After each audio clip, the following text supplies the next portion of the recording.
अस्सलाम वालेकुम। क्रिकेट हंगामा में नसीम राजपूत बीटीवी के तमाम नाजरीन से मुखातिब है। कल जमैका के सबैना पार्क में पाकिस्तान क्रिकेट टीम को एक विकेट से ड्रामाई मुकाबले के बाद शिकस्त का सामना करना पड़ा। इस तरह सीरीज में वेस्ट इंडीज टीम 1 अप हो गई। लेकिन एंड ऑफ द डे अगर हम देखते हैं तो फिर टेस्ट क्रिकेट की जीत हुई है। ऐसा तगड़ा मुकाबला कि कोई कह नहीं सकता था कि आखिरी बॉल तक कौन सी टीम फतह हासिल करेगी। वेस्ट इंडीज के नसीब में विक्ट्री लिखी थी, वो फतह हासिल करने में कामयाब हो गए। हमारी 14 अगस्त कहीं ना कहीं थोड़ी सी खराब हो गई, क्योंकि यही अगर हम कुछ 1 या 2 रन से भी मैच जीत जाते, क्योंकि आखिर तक हमारे पास भी चांस मौजूद था, तो फिर हमारी भी जश्न आजादी डिफरेंट हो जाती। ओवरऑल पाकिस्तान क्रिकेट टीम ने तगड़ा मुकाबला किया, इसमें कोई दो राय नहीं है। क्रूशल मौके पे कैचेस ड्रॉप किए और उसका खमियाजा भुगतना पड़ा पाकिस्तान क्रिकेट टीम को कि 1 विकेट से, मामूली मार्जिन से जो है वो वेस्ट इंडियन टीम फतह हासिल करने में कामयाब हो गई। कीमा रोच अड़ गए, ऐसे अड़े कि उसके बाद उन्होंने फिर घूम के नहीं देखा और अपनी टीम को गाइड करने में कामयाब हुए टुवर्ड्स विक्ट्री। जबरदस्त किस्म की बैटिंग कीमा रोच की हमने देखी और डिटर्मिनेशन एक दिखाई थी वेस्ट इंडीज के बैट्समैनों के दरमियान में हमने महसूस की कि वो एंड तक लड़ते हुए दिखाई दी। हालांकि 19 ये थे जब नवी विकेट गिरी थी और इस विकेट पे 19 रन बहुत ही कम स्कोर नहीं है, लेकिन वो 19 रन भी बन गए और पाकिस्तान क्रिकेट टीम 1 विकेट से मैच हार गई। इस मैच पर बात करेंगे। इसके साथ साथ इस वक्त लॉर्ड्स में जबरदस्त किस्म का मुकाबला जारी है। एक वक्त में ऐसा लग रहा था कि इंग्लैंड क्रिकेट टीम इस टेस्ट में फतह हासिल कर लेगी, लेकिन 9th विकेट के लिए 80+ रन की शामी और बुमराह के दरमियान शराकत ने मैच का नक्शा ही बदल दिया। 274 रन का हदफ मिला आखिरी रोज आज मैच जीतने के लिए मेजबान इंग्लिश टीम को, और इस वक्त 55 पे 3 आउट हो गए। ये रन उन्हें जो रन ओवर उनके पास 60 थे, 60 ओवर में 274 रन करने थे। अब ऐसा लगता है कि इंग्लिश टीम मैच बचाने की जानिब जाएगी, क्योंकि 18 ओवर ऑलरेडी मुकम्मल हो चुके हैं, 42 ओवर का खेल बाकी है और 220 रन दरकार हैं कहीं ना कहीं इस मैच में फतह के लिए। इस पर भी बात करेंगे। जबकि कश्मीर प्रीमियर लीग में भी बड़ा तगड़ा मुकाबला शुएब मलिक और शाहिद अफरीदी की टीमों के दरमियान जारी है। शर्जील खान ने आज धुएंधार सेंचुरी स्कोर की, इवेंट का हाईएस्ट स्कोर किया मीरपुर रॉयल्स ने शुएब मलिक की क़यादत में 236 रन। लेकिन जवाब में शाहिद खान अफरीदी की क़यादत में रावलाकोट हॉक्स की टीम भी तगड़ा मुकाबला करती हुई दिखाई दे रही है।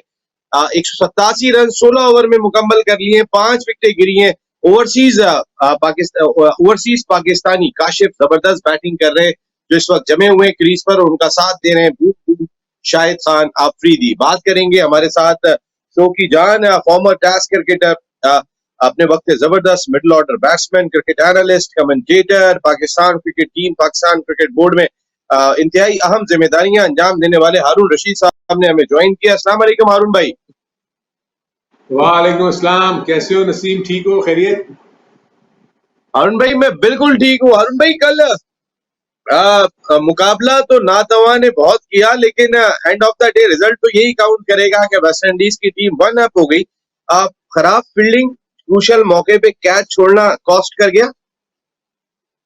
बहुत ही आउटस्टैंडिंग टेस्ट मैच हमें देखने को मिला। आई थिंक इसमें जो सबसे इम्पोर्टेंट चीज ये होती है कि टेस्ट मैचेस में आप देखते हैं कि गेम में उतार चढ़ाव होता रहता है। कभी ऐसा लग रहा था कि पाकिस्तान की टीम जीतेगी, कभी ऐसा लग रहा था कि वेस्ट इंडीज हावी हो रही है। आई थिंक दोनों तरफ से बहुत जबरदस्त क्रिकेट खेली गई। ना सिर्फ ये कि बॉलिंग डिपार्टमेंट ने दोनों तरफ से बहुत जबरदस्त रोल प्ले किया, बल्कि एट क्रूशियल टाइम्स जबकि पिच बहुत मुश्किल थी बैट्समैन के लिए, बैटिंग ने भी बड़ा अच्छा रोल प्ले किया दोनों टीमों की तरफ से।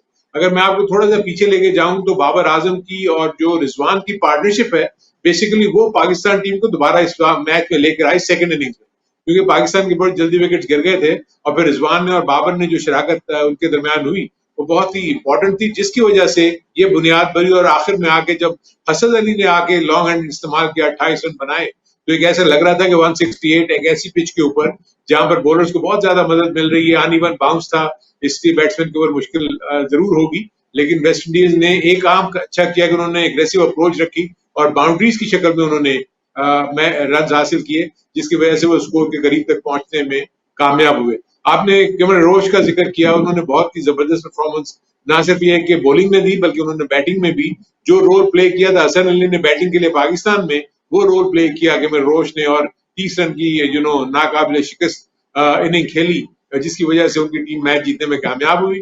पाकिस्तान के पॉइंट ऑफ व्यू से मैं तो समझता हूँ कि बॉलर्स ने अपनी जान लगा दी और लेकिन फील्डर्स ने उनका साथ नहीं दिया। दो क्रूशियल कैचेस जिसको मैं समझता हूँ कि जो होने चाहिए थे, एक तो अब्बास से छूटा और दूसरा जो है बहुत ही अच्छे फील्डर हसन जो कि बहुत सेफ हैंड्स है उनके, उससे भी एक कैच छूट गया जिसकी वजह से पाकिस्तान को ये शिकस्त का सामना करना पड़ा। लेकिन ओवरऑल आउटस्टैंडिंग टेस्ट क्रिकेट, और यही चीज जो है वो टेस्ट क्रिकेट का खासा है।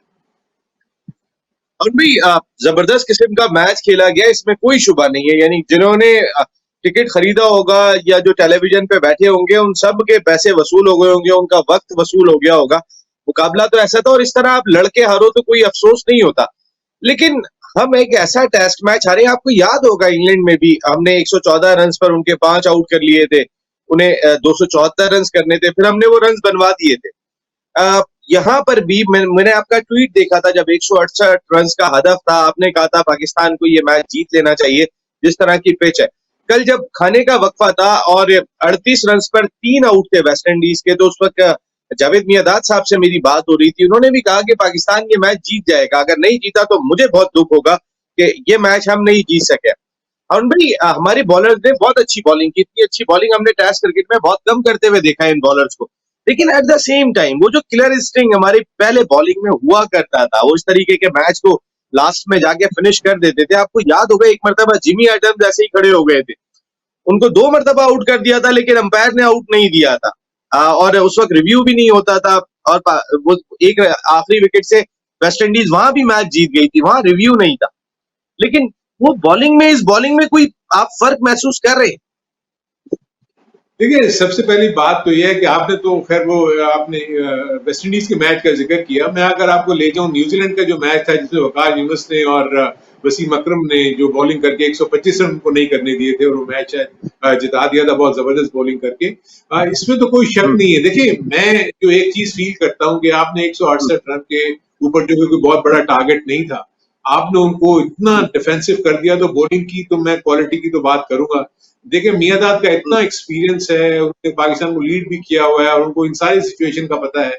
मैंने भी जो भी क्रिकेट हमने खेली हुई है, जो एक्सपीरियंस था उसके मुताबिक आप देखेंगे हम दोनों की राय पे कोई फर्क नहीं था।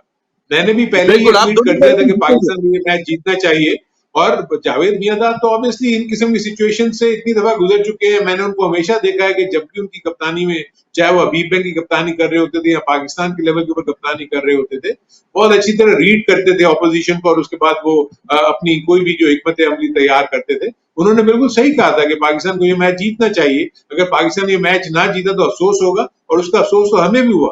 लेकिन पाकिस्तान अपनी बॉलिंग की वजह से नहीं ये मैच हारा। ठीक है, मियांदाद ने जब आपके उस प्रोग्राम में ये कहा कि मुझे अगर बॉलर्स ने ये काम नहीं किया तो मुझे अफसोस होगा। देखिए, बॉलर्स ने तो अपना काम कर दिया था। बॉलर्स को चाहिए होती है मदद आपके फील्डर्स की।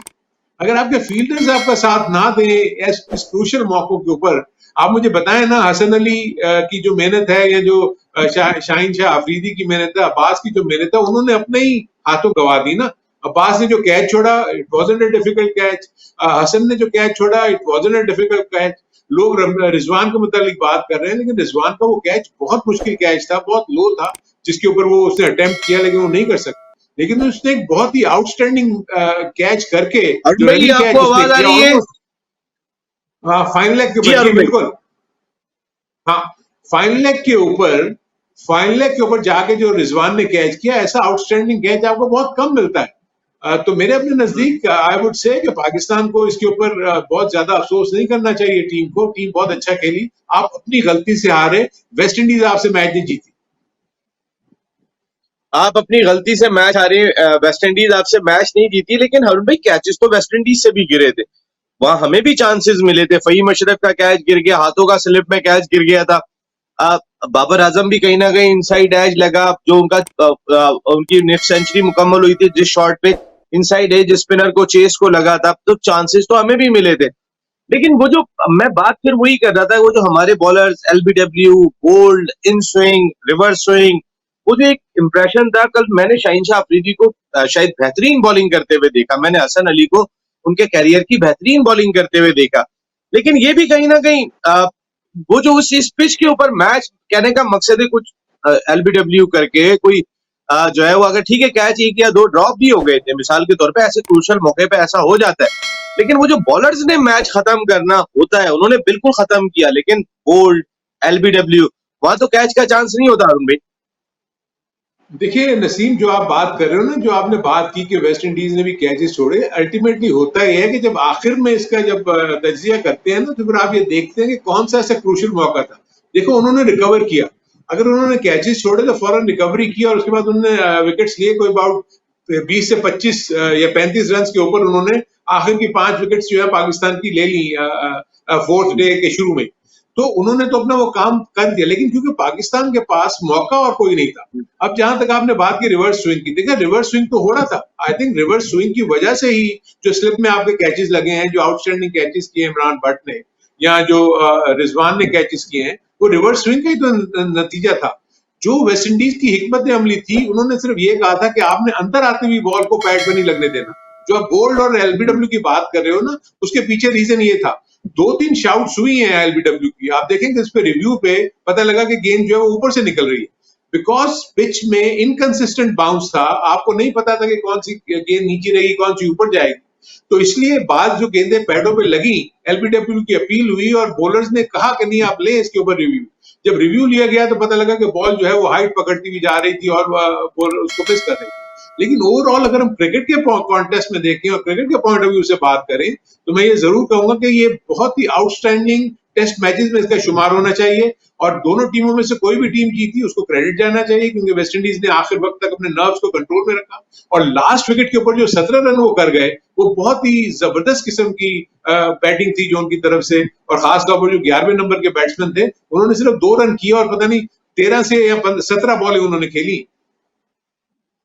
बिल्कुल अरुण भाई, आखिरी विकेट 19 रन बना गई, लेकिन वो जो सेकंड लास्ट विकेट जो रिजवान के कैच की अभी आप बात कर रहे थे, आप कहते हैं कि कैच ऑफ द जबरदस्त या डिकेड में होता है या बहुत कम ऐसे कैचेस होते हैं, वो कहां से कहां बाउंड्री पे पहुंच गए थे।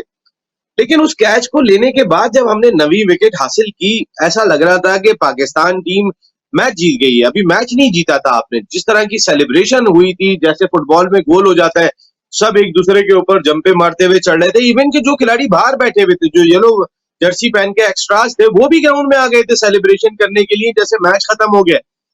तो वो भी चीज कहीं ना कहीं आपने जी नहीं नसीम, ये बहुत अनप्रोफेशनल था। ये एटीट्यूड बहुत ही ज्यादा अनप्रोफेशनल था। जब गेम ऑन होता है ना, तो कभी भी आपका सब्स्टिट्यूट खिलाड़ी अंदर नहीं आता। जबकि अभी देखे ना, उसने तो कैच को खत्म किया था।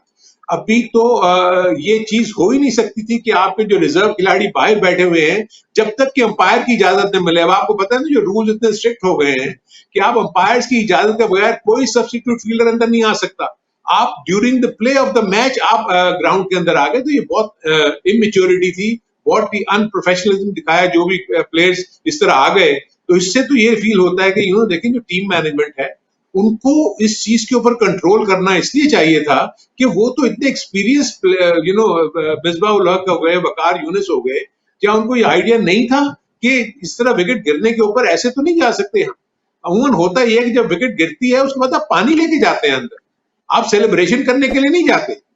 जो चीज कल पाकिस्तान के फील्डर्स ने जो रिजर्व में बैठे हुए थे और जिस तरीके से वो अंदर आए हैं, आई थिंक वो कोई इतना अच्छा नहीं किया होगा। मैं तो हैरान हूं कि मैच रेफरी ने इसका कोई नोटिस क्यों नहीं लिया, और फॉर दैट मैटर अंपायर्स ने इसका कोई नोटिस क्यों नहीं लिया, क्योंकि ये कोई इतना अच्छा पाकिस्तान की तरफ से वो जेस्चर नहीं था कि आप इस तरीके से मैदान के अंदर आ गए, जैसे कि आपने कहा कि वो समझ लिया कि जी 9 विकेट ले लिए हमने तो मैच जीत गए। ऐसे नहीं।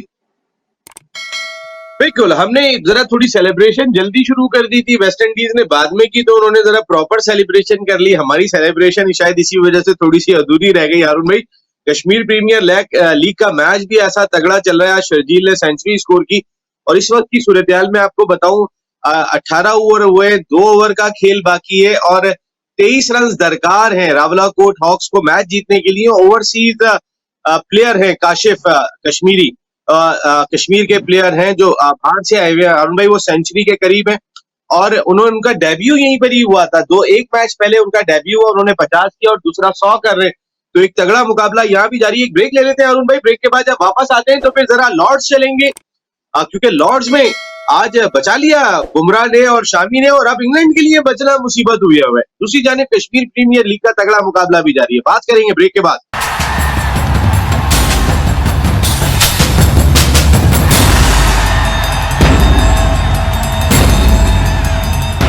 क्रिकेट हंगामा में एक मरतबा फिर आपको खुशामदीद। कश्मीर प्रीमियर लीग में जो सेकंड क्वालिफायर है, बड़ा तगड़ा मुकाबला इस वक्त जारी है। 11 गेंदों पर 22 रन दरकार है शाहिद खान अफरीदी की रावलाकोट हॉक्स को ये मैच जीतने के लिए, जबकि दूसरी जानिब शुएब मलिक की मीरपुर रॉयल्स की टीम ये रन बचाने की पूरी कोशिश कर रही है। जबकि लॉर्ड्स चलते हैं सबसे पहले, उसके बाद आते हैं, क्योंकि जब तक कश्मीर प्रीमियर लीग का रिजल्ट भी सामने आ जाएगा।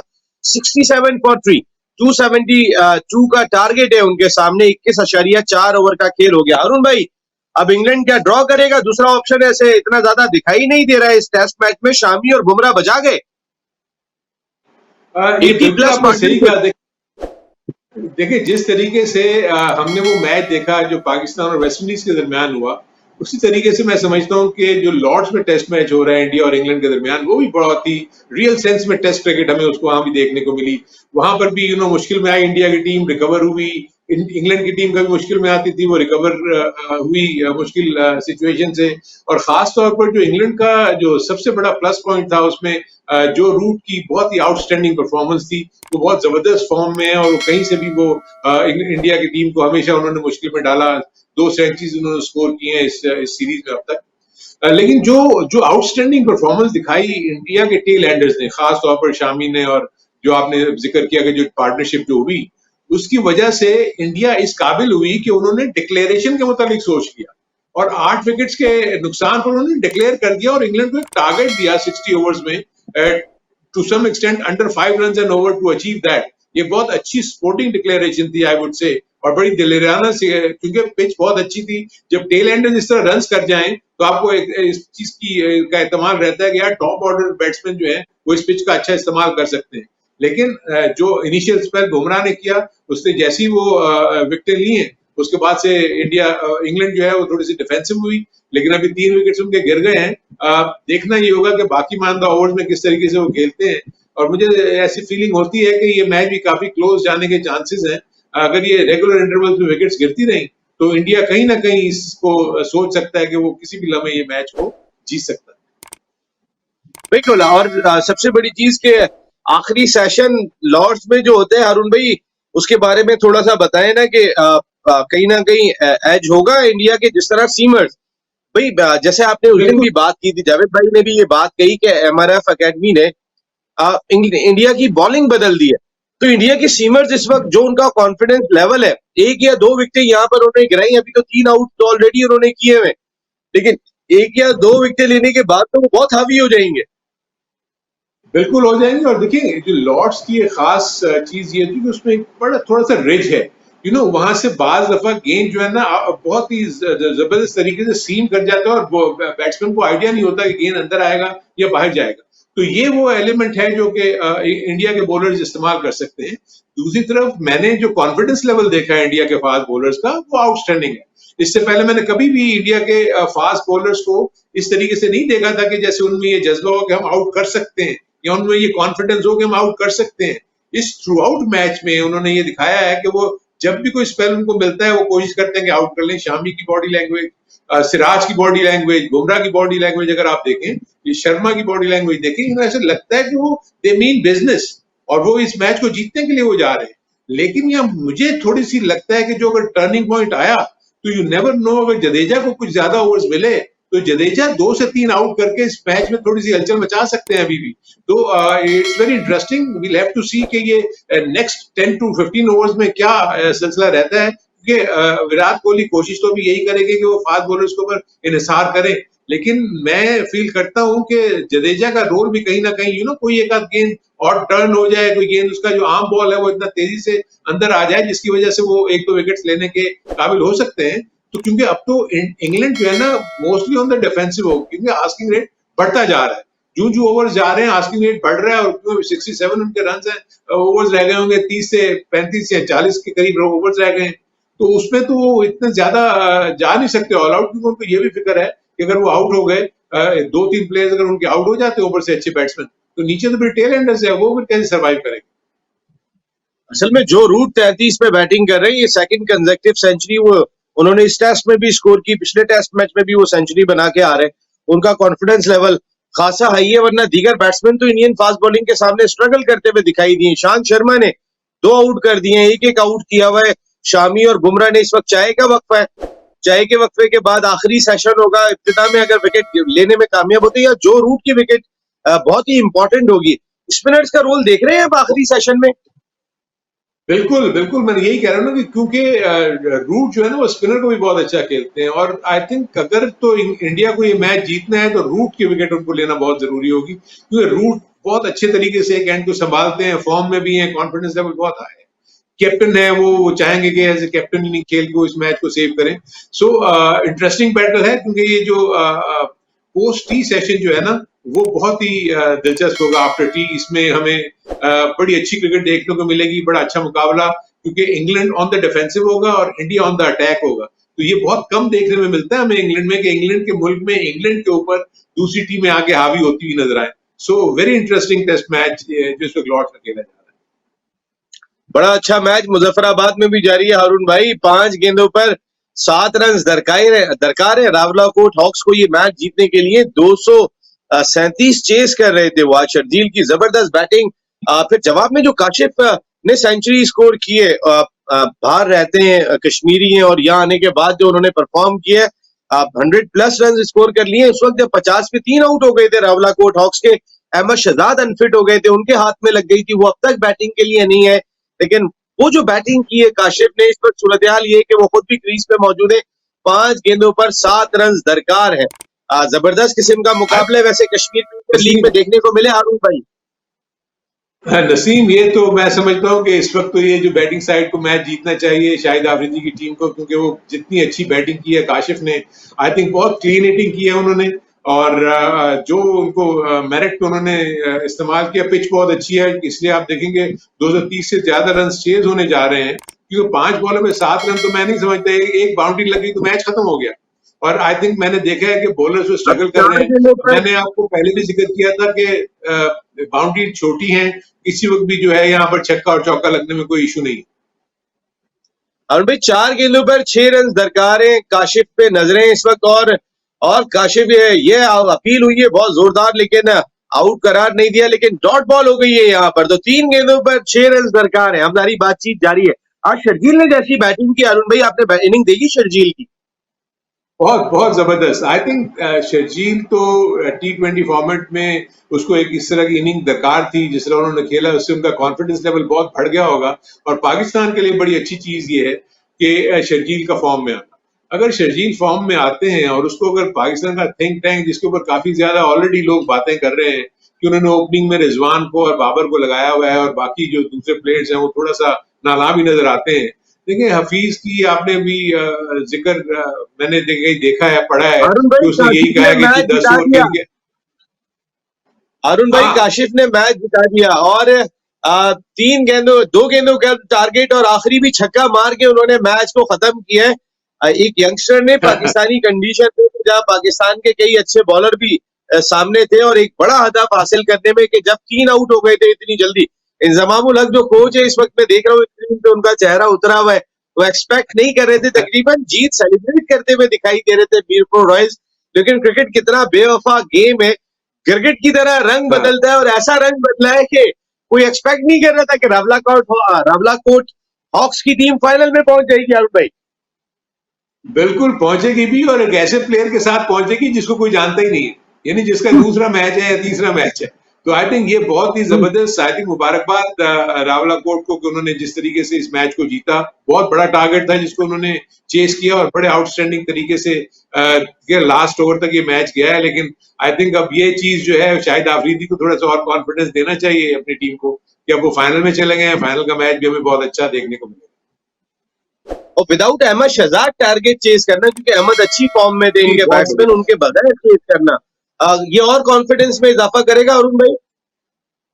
जी बिल्कुल बिल्कुल। देखिए होता ही है कि आप बेसिकली जब आप अपनी लाइनअप को देखते हैं तो आपके 2 से 3 ऐसे बैट्समैन होते हैं जिनके ऊपर आपको ये होता है कि कॉन्फिडेंट कि यही लड़के हमें कंट्रीब्यूट करेंगे और हमें मैच को जिताएंगे। उसमें से अहमद शहजाद भी ऐसे ही प्लेयर्स में शामिल होते हैं, लेकिन वो आज का बैटिंग नहीं कर सके, लेकिन उसके बावजूद जो बाकी मानदा बैट्समैन है, आई थिंक आज उसने भी बड़ी अच्छी इनिंग खेली। हुसैन तलत ने भी, उसने भी बड़ी टीम को इम्पेटस दिया उसकी इनिंग ने भी, लेकिन काशिफ ने तो बहुत ही कमाल कर दिया। आई थिंक आज मैंने जिस तरीके से उनको बैटिंग करते हुए देखा, जिस तरह उन्होंने क्लीन हिटिंग की, बॉल की लेंथ को बड़ा जल्दी पिक करते थे और बड़ी जल्दी अपनी पोजीशन में आके हिट मारते थे, तो कोई ऐसा ना हो कि लोग अब जो है उसकी बातें करना शुरू कर देंगे काशिफ को ले ले पाकिस्तान की टीम इस वक्त तो आपको पता है, कोई 2 छक्के मार दे, कोई 2 विकेट ले ले, कोई 40 रन कर दे, हम कहते हैं इसको खिलाओ यार, किसको खिलाएं किसको ना खिलाएं। हम इतने जितने मैचेस नहीं हुए हारून भाई 2018 के बाद T20 और ओडीआई में हम उससे ज्यादा प्लेयर्स ट्राई कर चुके हैं, जितने मैच नहीं हुए आप अंदाजा करें। यानी हमारे हमारे प्रॉब्लम्स का अंदाजा, हमारी कंसिस्टेंसी का अंदाजा कर सकते हैं, हम कौन सी प्लेइंग 11 खिला रहे हैं, कौन सी नहीं खिला रहे, कि उतने मैच नहीं हुए 2018 से लेके अब तक के जितनी हम चेंजेस कर चुके हैं। मैचेस खिलाड़ी ज्यादा है, मैच कम है, तो और भाई ये तो कोई भी फायदा नहीं हाँ, पहुंचाएगी ये चीज। नहीं ये बिल्कुल नहीं फायदा पहुंचाएगी। देखिए अभी जब हम ऑफ स्क्रीन जब हम बात कर रहे थे तो आपने हफीज की एक बात का जिक्र किया था, जिसमें आपने हफीज के उसने कुछ किसी इंटरव्यू में कोई बात कही है जिसमें कि शर्जील को ऊपर ना भेजना या ओपनर्स को सही जगह पे इस्तेमाल ना करना। देखिए ये और ऐसे नहीं की होगी हफीज ने बात। हाफिज ने ये बात नहीं की कि शर्जील को ऊपर ना भेजना। शर्जील का कहना ये था कि जब हमारे ओपनर्स 15 ओवर खेल जाएंगे, तो ओपनर्स तो इस वक्त आपके बाबर आजम और रिजवान दिखाई दे रहे हैं, जिसके हवाले से वो बात कर रहे थे। उन्होंने शर्जील ने तो एक मैच खेला है पाकिस्तान की तरफ से, ज्यादा मैचेस तो मिले नहीं, प्लेइंग यही ओपनर है और 15 ओवर भी यही खेलते हैं। शर्जील अगर खेलता है 15 ओवर तो 100 कर देता है, और 15 ओवर नहीं खेलता तो वो 2-3 ओवर में ही वापस चला जाता है, ज्यादा टाइम नहीं लेता, वो अपने स्टाइल से खेलता है। तो हफीज का इशारा तो उन्हीं दोनों ओपनर्स की तरफ था कि जिनकी जानिब पिछले कुछ 6 महीने से आप भी इशारा कर रहे हैं। जी, मेरा कहने का मतलब यही था। देखिए ये जो हफीज ने जो बात की है, ये ऐसी तो नहीं हुई होगी ना। आपके ड्रेसिंग रूम में जब आप आपस में बातचीत करते होंगे, जब आपकी थिंक टैंक नहीं होता होगा, प्लेयर्स आपस में बातचीत करते होंगे, तभी तो ये खदशात का इजहार होता है ना। आप मुझे बताएं कि मैं तो ये कह रहा हूँ, हम तो कब से कह रहे हैं कि शर्जील का टीम का पार्ट होना चाहिए, उसको ओपन करना चाहिए।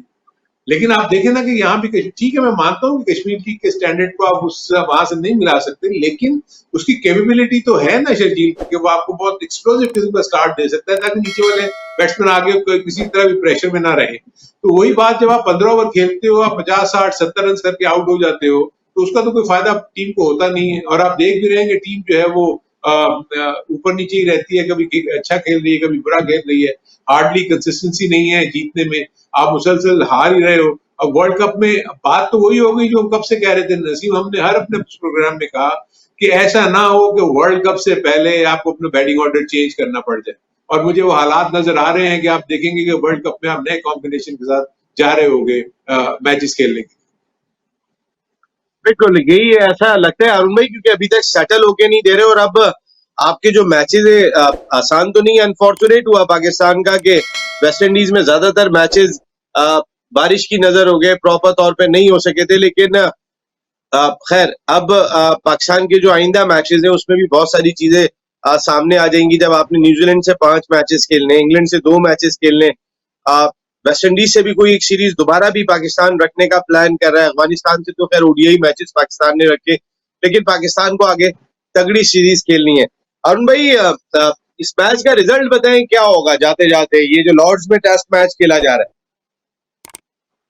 क्लोज मैच होना चाहिए आई थिंक। अगर आते ही नेक्स्ट 1 आवर में अगर 2 से 3 विकेट, और खास तौर पर अगर रूट की विकेट ले लेती है इंडिया की टीम नेक्स्ट 1 आवर में टी के फौरन बाद, तो बहुत ज्यादा चांसेस हो जाएंगे कि इंडिया इस मैच को जीतने के काबिल हो जाए। लेकिन दूसरी तरफ इंग्लैंड अपनी तरफ कोशिश करेगी रूट की विकेट ना वो लूज करे। टेक्निकल हाँ बात कर रहे हैं, ये तो टेक्निकल हाँ, बात कर तो रहे हैं जो obviously आपने कल बात की ना, जिस तरह आपने और जावेद भाई ने मैच जीत जाएंगे, वैसी बात बताएं हाँ जैसी कल आप दोनों ने की देखो थी, आपने और जावेद भाई ने मैच जीत जाएंगे। नसीम, वो भी टेक्निकल एस्पेक्ट्स को सामने रखते हुए ही कहा था ना कि मैच जीत जाएंगे। तो अभी भी मैं टेक्निकल एस्पेक्ट्स को सामने रखते हुए, क्योंकि India would be on the attack, actually England अब डिफेंड करेगी, और जब भी आप डिफेंड करते हैं तो उसमें बहुत ज्यादा चांसेस होते हैं कि आपके विकेट्स गिरे। सो जब आप विकेट्स गिरेंगी, जो विकेट्स गिरती रहेंगी, आप मुझे बताया ना कल क्या हुआ, पाकिस्तान के विकेट्स गिरती रही तो पाकिस्तान 203 रन कर सका ना। सो यहाँ भी अगर इंग्लैंड की विकेट्स गिरती रहेंगी तो वो नहीं कर सकेंगे, पूरे ओवर्स नहीं खेल सकेंगे। सो मेरे अपने नजदीक मैच को 70% इंडिया की फेवर में कह रहा हूँ कि मैच को जीतना चाहिए, 30% ड्रॉ। बिल्कुल ठीक है हारून भाई, and thank you very much Haroon भाई, बहुत बहुत शुक्रिया। क्रिकेट हंगामा में इतना ही। कल कश्मीर प्रीमियर लीग का फाइनल खेला जाएगा जहां मुजफ्फराबाद टाइगर्स मोहम्मद हफीज की टीम शाहिद खान आफरीदी की रावलाकोट हॉक का सामना करेगी। और जितने हाई स्कोरिंग और तगड़े मैचेस हो रहे हैं इस वक्त कश्मीर प्रीमियर लीग में, तो स्क्रीन के सामने से हटने का दिल नहीं चाहता क्योंकि छक्के लग रहे हैं, चौके लग रहे हैं। लेकिन हारून भाई ने एक बात कही थी जिसको शायद पाकिस्तान क्रिकेट बोर्ड और मुंतजमीन को जरूर इसका ख्याल करना चाहिए कि मुजफ्फराबाद का ग्राउंड ऑलरेडी छोटा है और आपने उसकी बाउंड्री और बहुत ज्यादा छोटी कर ली है। मिस हिट भी होती है, वो भी छक्का हो जाती है जो दीगर ग्राउंड में कैच हो रहे होते। तो इतने ज्यादा रन अगर बोर्ड पे दिखाई दे रहे हैं तो शायद इसकी वजह छोटी बाउंड्री भी हो सकती है। क्या आने वाले वक्त में पाकिस्तान को इतनी बाउंड्री मिलेगी, हमारे प्लेयर्स को इसी तरह तरबियत का मौका मिलेगा? इस सवाल का जवाब पाकिस्तान क्रिकेट बोर्ड को खुद से पूछना चाहिए या पाकिस्तान क्रिकेट बोर्ड को कहीं ना कहीं कश्मीर प्रीमियर लीग के मुंतजमीन से बात करनी चाहिए। क्या ये हमारे प्लेयर्स की तैयारी का भी जरिया है? अगर हमने आपको परमिशन दी है तो इसका मकसद है कि ये हमारे प्लेयर्स की तैयारियों का भी जरिया है। इस पे जरा थोड़ा सा ख्याल करना चाहिए। लेकिन अब एक मैच रह गया है तो जहां इतने सारे मैच हो गए वहां एक मैच भी गुजर जाएगा। अरुण भाई कह रहे हैं कि 70% लॉर्ड्स टेस्ट इंडिया जीत रहा है और पाकिस्तान जो मैच हारा है उसमें हमारी फील्डिंग ने एक मरतबा फिर रोल प्ले किया, वरना हमारे बॉलर्स ने ये मैच जिता दिया था। नसीम राजपूत अपनी पूरी प्रोडक्शन टीम के साथ, अदनान रफी के साथ चाहता है इजाजत। जिंदगी रही तो फिर आपसे जल्द फिर मुलाकात हो रही है। जल्द अल्लाह ने के बाद।